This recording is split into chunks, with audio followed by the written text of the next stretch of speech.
Je voudrais revenir sur un aspect de la discussion précédente. En 1960, dans ce pays, il y avait un rassemblement à Vincennes qui s'appuyait sur 10 000 pétitionnaires et qui s'était prononcé pour l'abrogation de la loi Debré, avec un seul mot d'ordre qui était fonds publics, école publique, fonds publics, école privée, fonds privés.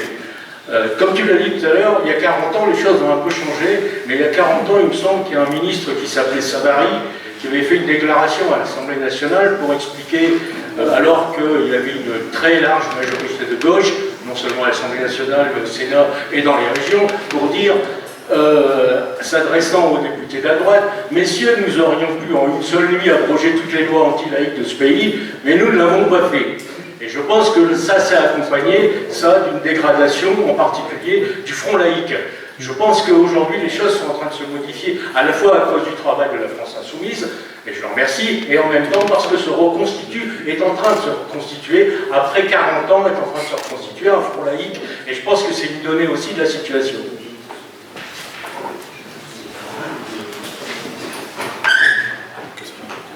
Oui, bonsoir Paul, merci pour ton intervention. Je vais me montrer un petit peu taquin, et ma question vient également un peu dans la suite de ce qu'a dit le camarade Bernard Roger. Il y a 44 ans, en 1982, parce que le camp laïque avait gagné avec l'élection de Mitterrand, avec les propositions de nationalisation de l'enseignement privé, et notamment l'abrogation des lois anti-laïques Debré et Germer, puisqu'à l'époque il n'y avait que ces deux, Debré 1959, Germer 1977. Après l'abandon de cette proposition, comme le soulignait Bernard, il y a eu une énorme mobilisation en mai, le 9 mai 1982. Nous étions 300 000, j'en étais, un certain nombre ici dans cette salle en était, et 300 000 à scander abrogation des lois anti-laïques, fonds publics à l'école publique. Et il y avait là 7 ministres.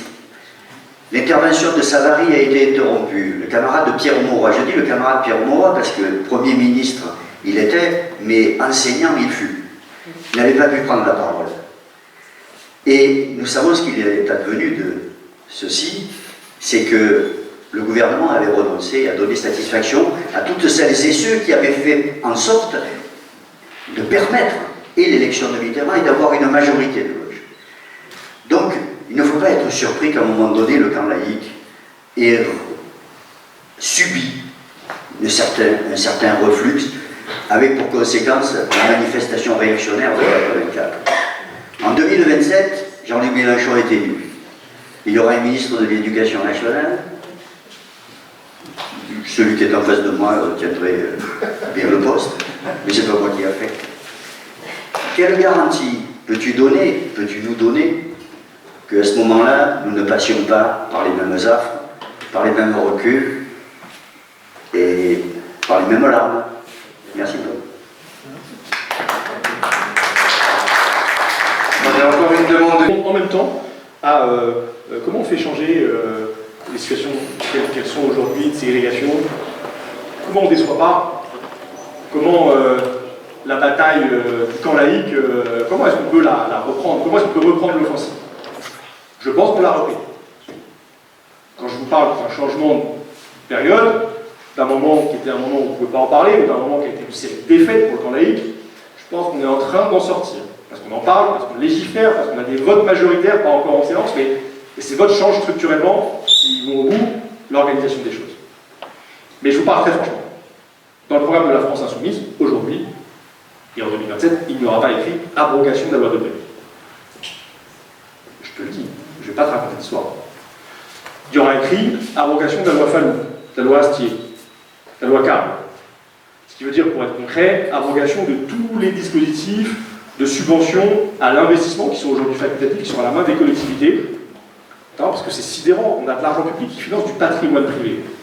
On a de l'argent public qui finance la rénovation de la toiture d'un lycée privé. Et si ce lycée privé choisit de vendre le bâtiment, il va faire un bon bénéfice, et cet argent, il revient dans les poches de l'État. Donc tout ça, c'est prévu, c'est déjà dans le programme, ce sera dans le programme. Il n'y a pas abrogation de la loi Debré, pourquoi?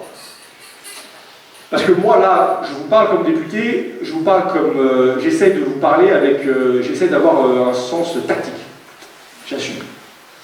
J'essaye j'arrive dans un truc, en 2022, je suis député, la situation est complètement figée de ce côté-là. J'essaie de trouver un petit chemin. Le petit chemin, je ne le prends pas en sortant du bois en disant « abrogation de la loi Debré ». Si j'avais fait ça, je pense que j'aurais entendu « vas-y, remballe ». De la part des adversaires qui, quand même, ils sont toujours là. Je rentre par la question du financement.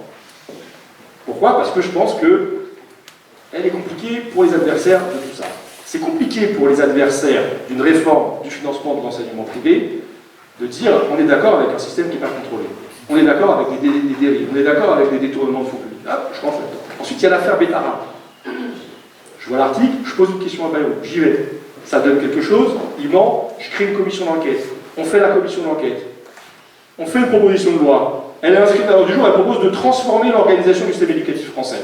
C'est pas l'abrogation de la loi Debré, je suis d'accord. Mais c'est des outils nouveaux pour un pilotage public, pour des sanctions, pour des ruptures de contrat d'association.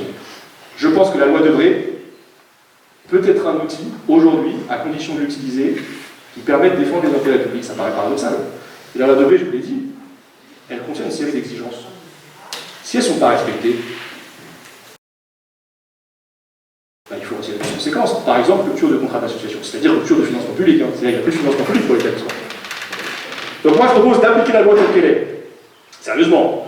De créer des outils nouveaux, des sanctions nouvelles, d'avoir un pilotage, d'avoir un contrôle.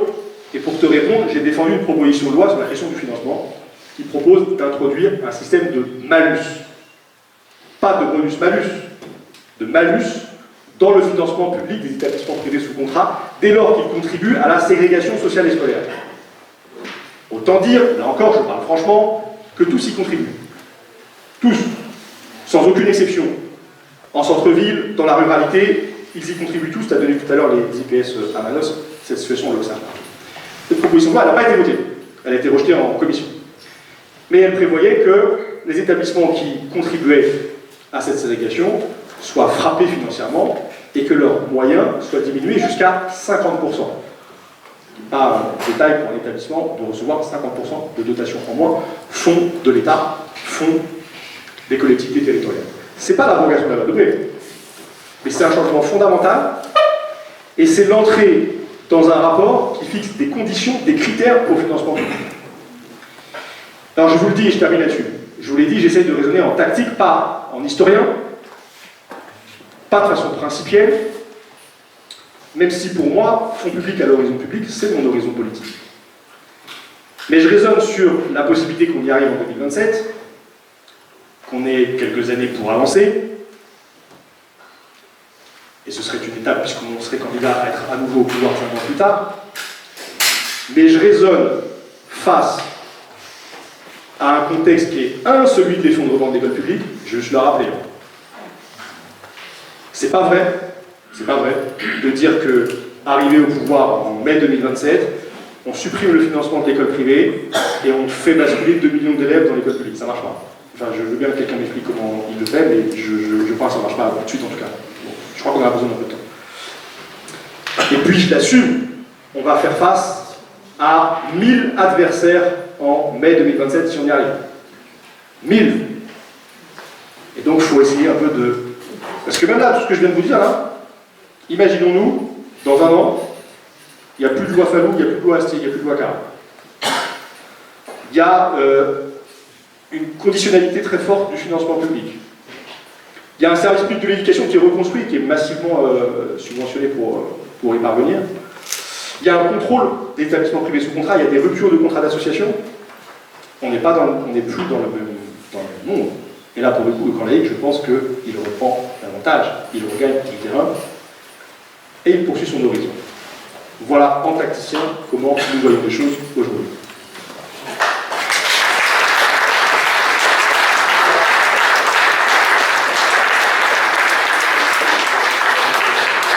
Pour compléter et te répondre, les organisations syndicales continuent d'avoir ce mandat, elles, d'abrogation des lois Debré, et je pense que ce qui est fondamental, quel que soit le résultat de 2027, c'est que toutes les organisations syndicales et aussi mouvements associatifs poussent à la roue de la radicalité d'un pouvoir qui arriverait et qui serait favorable à nos mandats. C'est vraiment la base, c'est-à-dire que ça serait un point de départ pour aller plus loin et non pas un point d'arrivée.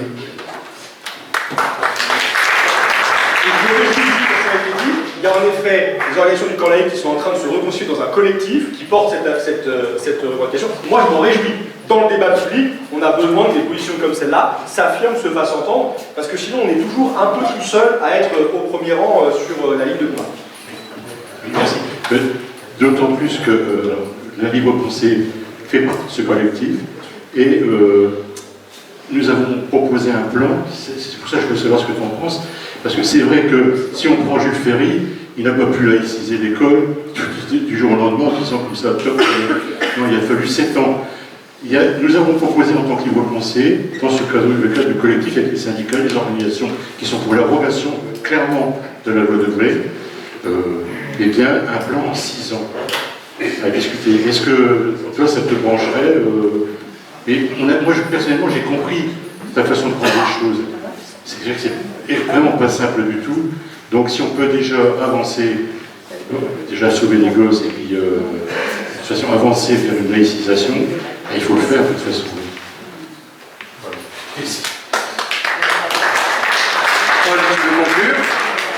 Ou on considère que c'est la conclusion? C'est la conclusion. J'étais très heureux de cet échange avec vous. J'ai hâte de revenir.